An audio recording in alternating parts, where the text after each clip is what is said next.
Mobilitas manusia mulai pulih secara bertahap. Ini perlu diperhatikan bahwa di tengah tantangan menghadapi ancaman dari COVID-19 yang belum berakhir, ekonomi perlahan mulai pulih memasuki kecepatan pemulihan dengan membangun normal baru untuk pembangunan ekonomi yang berkelanjutan.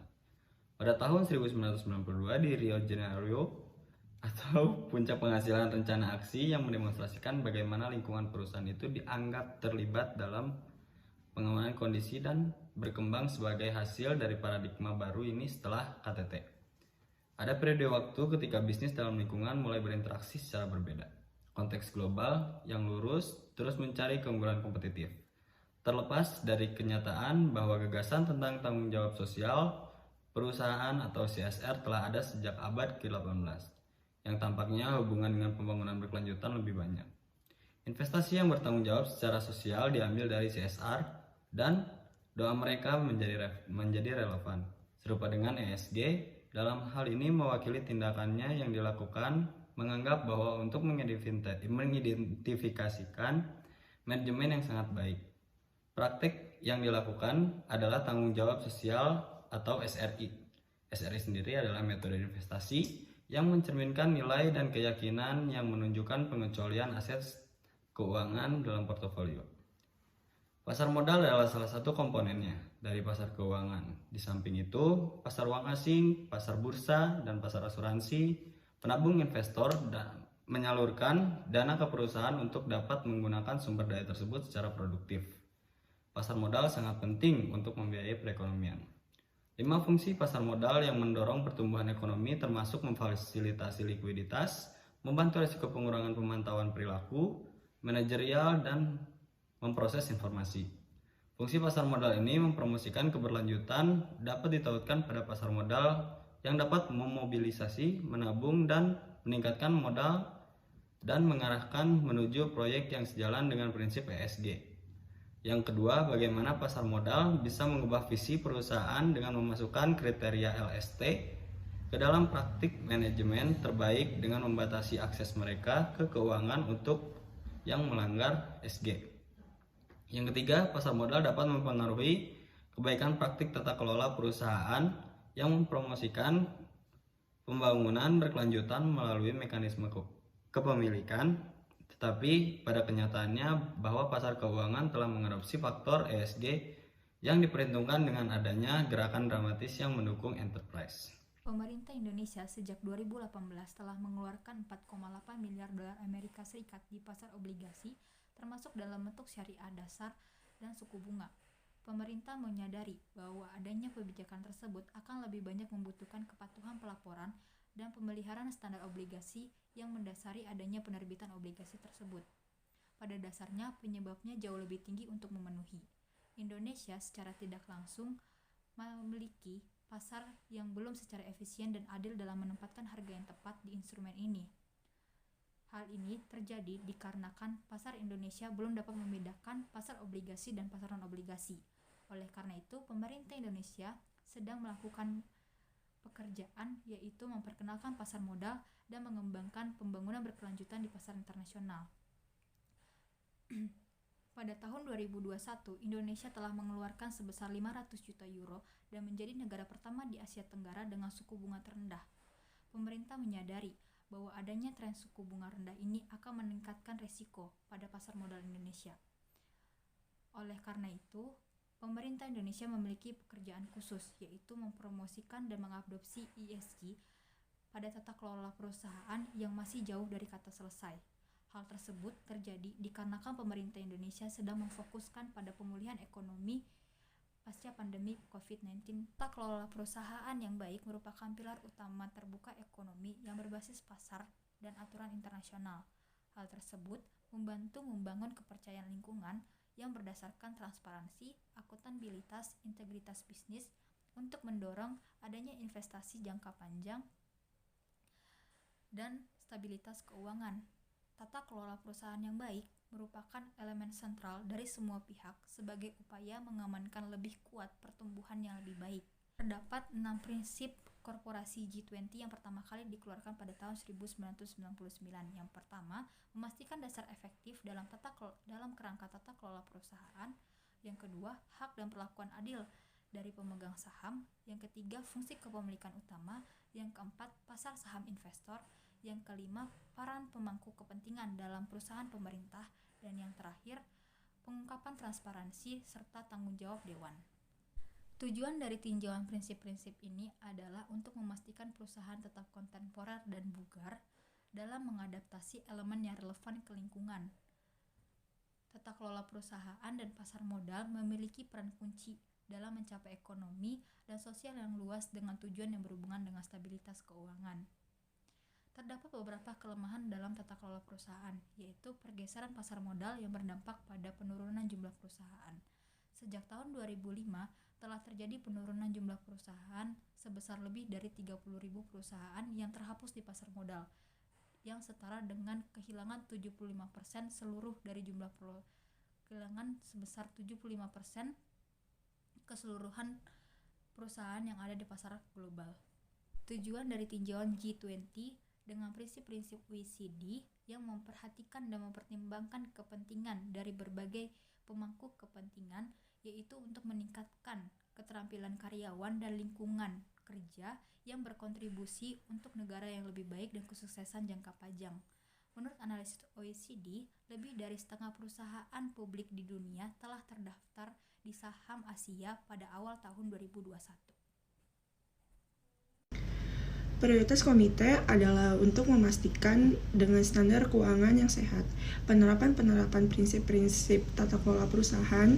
G2 secara luas mengesahkan prinsip-prinsip oleh para pemimpin G20 pada tahun 2015 sebagai standar internasional untuk tata kelola perusahaan secara signifikan, meningkatkan kepentingan global dan mempengaruhi peran prinsip untuk membantu pembuatan kebijakan untuk mengevaluasi dan meningkatkan kerangka peraturan dan kelembagaan untuk tata kelola perusahaan.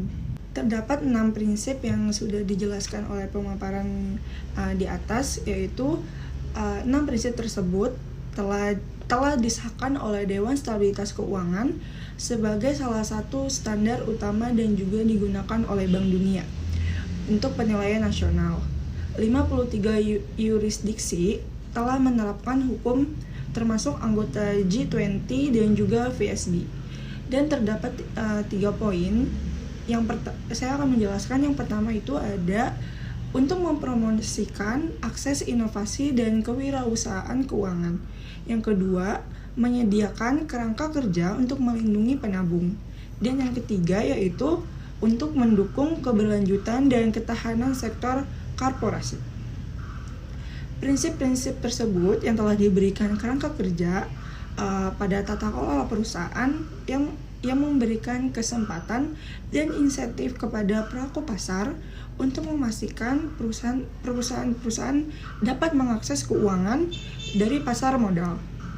Peran pentingnya yaitu juga pasar modal dapat memobilisasi tabungan untuk membiayai perusahaan besar yang sudah mapan dan bentuk-bentuk baru dan juga selama proses keuangan. Pasar modal di Indonesia saat ini bertumbuh pesat terutama di masa pandemi COVID-19. Ada beberapa perusahaan yang bergabung dengan pasar modal, yaitu perusahaan yang sedang berkembang dalam meningkatkan sisi penawaran, sisi permintaan, dan perlindungan investor yang terdiri dari 4 pilar, yaitu regulasi, kebijakan, otorisasi, dan pengawasan. Lalu ada aspek regulasi dan kebijakan yang diambil oleh OJK untuk mencapai tujuan perbaikan, yaitu dari sisi penawaran dan permintaan dalam mengeluarkan peraturan untuk bangunan pembuatan buku dan pendaftaran pelaporan untuk sekuritas lainnya. Lalu ada penawaran obligasi dan pilar untuk otorisasi mengeluarkan kebijakan mengembangkan sistem yang menciptakan efisiensi yang lebih efektif dan akuntabilitas. Akuntabel ini terkait dengan proses otorisasi, merampingkan proses IPO secara internal, serta meningkatkan SOP internal dan juga perjanjian tingkat layanan SLI untuk perantara pelaku pasar. Lalu ada lokalitas transparansi dan pengungkapan perusahaan publik ingin memastikan bahwa perusahaan dengan segala peraturan dan kebijakan OJK, prinsip dan belum dipatuhi oleh perusahaan publik serta markiplier lainnya, maka OJK akan mengambil tindakan pengawasan untuk memastikan pengungkapan laporan informasi yang benar dan memadai setelah diprogram secara terus-menerus untuk sosialisme, pendidikan, dan pilar untuk penegakan peraturan terkait dengan diskusi, dana investor, dana perlindungan, dan dana pemerintah. Lalu ada contoh lain dari prinsip ini bisa memberikan panduan tentang cara melindungi hak pemegang saham dalam kasus ketika perusahaan menetapkan target keberlanjutan atau tujuannya. Prinsip-prinsip yang harus dipikirkan harus lebih efektif dalam membangun masalah keberlanjutan di seluruh berbagai masalah. Keuangan sumber daya bisa terjebak ke dalam bentuk investasi yang kurang efektif sehingga inti dari fungsi pasar keuangan untuk mengalokasikan sumber daya secara efisien dan tata kelola tentu saja merupakan kunci dalam mencapai hasil.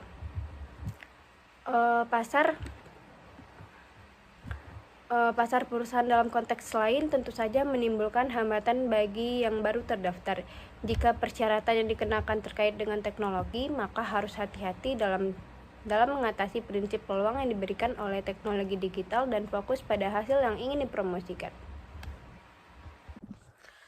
Sesuatu yang bisa dibangun ke dalam tinjauan perusahaan, prinsip yang kita butuhkan untuk memastikan bahwa perusahaan mengungkapkan cara yang tepat untuk mengamankan pasar yang adil. Karena perusahaan telah membuat komitmen itu menciptakan kebutuhan bagi mereka untuk menindaklanjuti dan memberikan informasi sehingga investor dapat melihat apakah mereka benar-benar melakukan ini dengan sungguh-sungguh atau tidak. Kapital alokasi, dan saya kira ini inti dari perencanaan transisi nol, adalah harus mempengaruhi alokasi modal melalui waktu. Melalui perusahaan keuangan Global Time, mereka harus mengubah cara mereka mengalokasikan keuangan mereka. Perusahaan yang lebih baik tata kelola meningkatkan akses kerjasama untuk membiayai bagaimana hal ini dapat membantu meningkatkan keberlanjutan. Peristiwa keuangan runtuhnya kegagalan perusahaan dari dekade terakhir telah dipupuk kepercayaan investor, krisis di masyarakat secara keseluruhan, dan bahwa perusahaan mengalami masalah dalam mendapatkan dana dari investor dari pemangku kepentingan umum. Mengembangkan standar-standar etika untuk akuntan dalam mempersiapkan dan memastikan informasi keuangan, dan salah satunya implikasi utama dari perubahan iklim bagi tata kelola perusahaan, benar-benar aktif pengungkapan perusahaan dan pada tanggung jawab mereka yang bertanggung jawab. Tata kelola dalam perusahaan dan sebagainya, ada hubungan yang jelas antara apa yang kita lakukan dan apa yang dilakukan obesitas. Pengungkapan keberlanjutan dan meminta kedua investor menelepon untuk informasi yang lebih baik tentang keberlanjutan, tetapi regulator juga mengembangkan kerangka untuk tujuan ini. Tidak hanya karena masalah itu sendiri, keberlanjutan yang entah bagaimana bekerja untuk memulihkan kepercayaan investor, tetapi juga karena kita semua bekerja dan VCD akan melakukan dengan revisi prinsip-prinsip pengungkapan keberlanjutan dari perusahaan, dan kita harus melakukannya dengan benar. Tujuannya adalah untuk membuat kerangka kerja untuk laporan perusahaan atau pelaporan keberlanjutan yang seperti pelaporan keuangan, tetapi berjalan lebih dari itu. Karena itu termasuk berbagai elemen yang penting untuk memulihkan kepercayaan, dan karena itu untuk menarik modal dan mendukung model keputusan alokasi dari investor. Ada aturan untuk etika di sini, dan ini yang juga kami khawatirkan. Etika Israel melekat pada semua orang aspek tata kelola perusahaan, dan miskin keputusan itu penting untuk core keputusan dan strategi bisnis.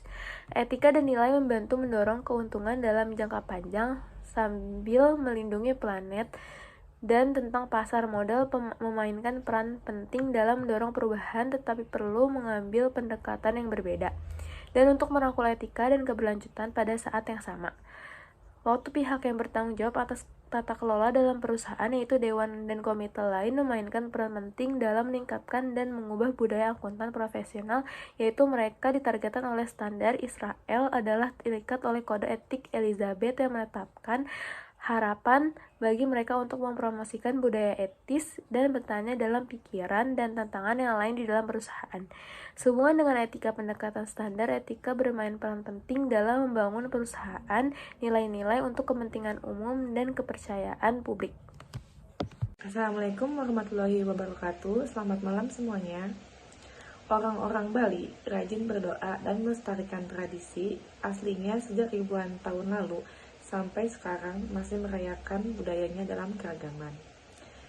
Dan juga budaya Bali sangat menarik karena mempengaruhi serta menghasilkan perkembangan yang unik dari setiap jenis seni drama, musik, dan tari yang juga merupakan bagian dari upacara keagamaan. Di Bali, Anda dapat menonton pertunjukan yang menghibur di sini seperti wayang kulit dan drama yang menyimpan banyak cerita di baliknya. Di Bali, ada juga yang diartikan dengan musik tari. Tidak hanya itu, di Bali juga rumah bagi candi-candi kuno yang eksotis serta ikonik dengan beberapa di antaranya menjadi landmark yang sangat terkenal di pulau ini. Saya akan membahas pertanyaan mengenai pemerintahan dan berfokus pada pengalaman dari pengalaman bekerja di negara lain, terutama pada reformasi pemerintahan, dan membahas apakah yang menjadi prioritas. Isi jawabannya yaitu negara memiliki karakteristik unik yang berbeda dan juga masalah mengenai lokal konten yang diketahui karakteristiknya perlu diperhitungkan untuk reformasi agenda.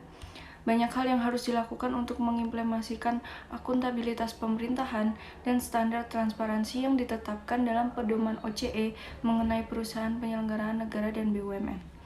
Dalam hal ini akan menyoroti beberapa prioritas untuk pandangan yang didasarkan pada semua pengalaman yang telah didiskusikan dengan banyak negara yang berbeda termasuk negara-negara ekonomi berkembang. Salah satu prioritas pertama yaitu sentralisasi fungsi kepemilikan. Karena itu, driver yang kuat di pengembangan tata kelola perusahaan, persyaratan tentu saja bisa, misalnya membantu memperkuat dan mobil kompetensi relevan dengan pembangunan berkelanjutan, umumnya misalnya mengatur kumpulan ahli tentang hal-hal yang penting untuk meningkatkan tujuan terkait seperti pelaporan keuangan, atau pengungkapan pada keberlanjutan atau manajemen kinerja lebih umum. Untuk prioritas kedua yang akan saya garis bawahi yaitu untuk memastikan keseimbangan yang tepat antara tujuan komersial dan tujuan non-komersial. Hal ini dianggap cukup menantang karena mereka memiliki non-komersial tujuan dan terkadang ini non-komersial tujuan benar-benar bertentangan dengan yang komersial. Di sini butuh kekuatan yang aktif dan pemilik negara yang diinformasikan mampu berdialog di papan tujuan yang saling bertentangan untuk mengidentifikasikan solusi dan apa yang benar-benar kritis. Untuk memastikan bahwa tujuan ini adalah biaya transparan yang ditentukan dengan jelas dan tepat dan biasanya sangat kompleks. Yang perlu dilakukan adalah dengan mendefinisikan ulang tujuan ini dengan dewan dan mempertimbangkan peningkatan misalnya di hal mengurangi tingkat emisi aset polusi dan tentu saja melakukan semua dengan diam dan menjaga persaingan yang sehat sehingga merupakan prioritas yang cukup menantang dan tentu saja prioritas lain itu cukup jelas tapi sekali lagi mudah untuk mengatakan tidak mudah dan mudah dilakukan untuk memastikan untuk memperkuat transparansi dan pengungkapan. Dari yang kami lihat saat ini sepertinya tidak ada di banyak negara semacam sistematik analisis dan pengungkapan paparan tingkat portofolio terhadap iklim resiko terkait pelaporan tahunan oleh entitas kepemilikan. Untuk memiliki sistematika transparansi dan portofolio transparansi, kamu harus punya kualitas tinggi sebanding dan konsisten. Yang pertama, Bismillahirrahmanirrahim. Assalamualaikum warahmatullahi wabarakatuh. Salam Om Swastiastu, Namo Buddhaya, salam kebajikan. Corporate Governance Forum G20, Indonesia sebagai pemegang presidensi G20 dengan tema Recover Together, Recover Stronger. Yang artinya, dengan tetap menjaga forum G20 sebagai Global Economic Premier Forum untuk kerjasama, karena dunia dihadapkan dengan tantangan yang tidak bisa diselesaikan satu, dua, atau sedikit negara. Dengan perubahan iklim isu geopolitik sekarang ini, yang menimbulkan eskalasi terhadap risiko ekonomi global dan isu mengenai digital teknologi. KTT G20 Bali sangat diuntungkan dengan manfaat salah satunya dengan PDB Indonesia senilai 7,4 triliun rupiah dan mendongkrak pariwisata Indonesia. Perkenalkan, nama saya Lucky Reza Putra dari kelas AB 4402 ingin memaparkan ulasan tentang corporate governance di forum ini. Dari Wakil Sekretaris Jenderal OECD Tuan Yoshiki Takeuchi, titik penting dalam OECD dan G20 kolaborasi untuk merevisi G20 OECD. Corporate governance telah mengangkat masalah penting untuk pekerjaan, memperbarui prinsip-prinsip, dan memastikan bahwa sektor korporasi berperan sebagai hukum positif dalam memberikan kontribusi pemulihan negara berkelanjutan dan masa depan. Dalam forum ini, badan usaha milik negara cukup menarik dan mengajari banyak hal membuat saya terkesan. Dari Wakil Sekretaris Jenderal OECD Tuan Yoshiki Takeuchi. Kepala Eksekutif Pasar Modal yang merangkap juga sebagai anggota Dewan Komisaris Jasa Keuangan, Bapak Hussein, mengungkapkan krisis COVID-19 telah membuat pergeseran signifikan dalam modal global pasar termasuk angka yang menurun. Dan perusahaan terdaftar dari jumlah pertumbuhan yang rendah, perusahaan mengakses pasar publik. BUMN memiliki signifikan berperan dalam mendorong keberlanjutan pembangunan inklusif di Indonesia. SUI mencakup banyak sektor. 5 menteri menyebutkan energi dan air ke permukaan dan infrastruktur karena mereka adalah broad reach, diharapkan untuk tetap diperbarui dengan perkembangan zaman sambil mempertahankan finansial berkelanjutan. Maka sangat penting untuk memastikan bahwa mereka menjalankan perusahaan yang baik, pemerintahan diminimalkan efisiensi dan memberikan dapat diandalkan pelayanan publik. Pemicu krisis COVID-19 capai di pasar modal menimbulkan risiko baru dan peluang corporate governance yang lebih baik, khususnya di SOS. Corporate governance dengan adanya transformasi digital itu, keuangan dengan tantangan masa depan, percaya bahwa digitalisasi bisa meningkatkan kualitas perusahaan secara keseluruhan. Pemerintah menyentuh lebih banyak peluang untuk investasi jangka panjang jika juga telah meluncurkan General Electronic aturan pemegang saham, aturan yang dapat tumbuh dapat melalui atau menyediakan proxy dan hak suara melalui platform online, dan juga memastikan kesehatan corporate governance melalui koordinasi dengan mitra kelembagaan. Dengan adanya forum yang diselenggarakan ini dari pihak Kepresidensi G20 Indonesia, pertahanan, di mana Indonesia siap melanjutkan pekerjaan penting memfasilitasi upaya global dan kolaborasi untuk pulih bersama dan pulih lebih kuat. Dengan adanya forum ini yang dibahas memperkuat kerjasama di percepatan ekonomi dan pulih pertumbuhan daerah dari tingkat global. Sekian yang dapat saya sampaikan. Kurang dari lebihnya saya mohon maaf. Wabillahi taufik wal hidayah. Wassalamualaikum warahmatullahi wabarakatuh.